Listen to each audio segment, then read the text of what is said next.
Meantime, it is wedding season, I'm told, but what happens when you can't attend a wedding?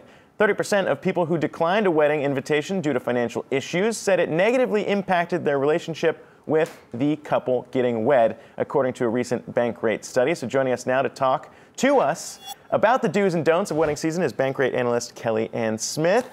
Kellyanne, thanks so much for being here. Thanks for having me. I want to just put this out there because I have said no to friends' weddings before.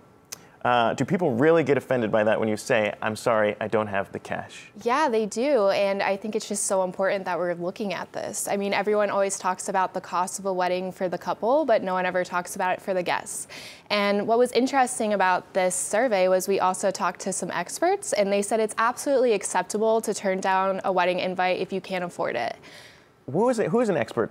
So, because I'm an ordained minister, and I might say that I'm an expert, yeah. But you tell me who the expert is. So we talked to etiquette experts, and we also talked to, the deputy editor at The Knot, and then also people from Zola, which is a very popular wedding platform. Yeah, we had them on before. Yeah, so they all chimed in, and they wanted people to know it's okay for you to turn this down, and if you feel pressured, don't, because there are people out there who are experiencing this as well. You're not alone. Well, you're about to have a wedding yourself, so I mean, would you be offended by people saying you can't come? Absolutely not, because for every guest that you have RSVP, that's an extra expense. And okay, so I over-invited for my wedding, and I knew that people couldn't come, but the reason I gave them an invitation is to say, you're important to me, you matter to me. I'd be thrilled if you came, but I'd be okay, and it wouldn't hurt our relationship if you didn't come. So exactly. I wouldn't look at it and be like, I would never judge someone like if they couldn't come to my wedding or if I couldn't go to theirs, I hope they wouldn't judge me, because now that I am the bride, I am very aware of how much everything costs, and I'm okay if you can't come. Yeah, and a lot of the experts said it really comes down to how you decline that invite. Definitely pick up the phone and do it as soon as possible, because like you said, it's the cost per person. So definitely let them know as soon as you know that you can't be there, and it could definitely salvage that relationship. I also like this other stat that 56% of Americans thinks that it's rude to have a destination wedding. Is that just saying that, hey, I don't want to go to your wedding because it's going to cost me an arm and a leg? Well, they're actually saying that they think it's in poor taste for the couple to expect them to pay for the travel costs. So that's really interesting for these people who want to have these destination weddings. Like, are you going to pay for everyone to get there? So that's something to take into consideration as well. I have to say, I've had, I think, 4 awesome destination weddings to go to, and I've always planned a trip around it, and they've been amazing vacations. So I'm okay with the destination wedding.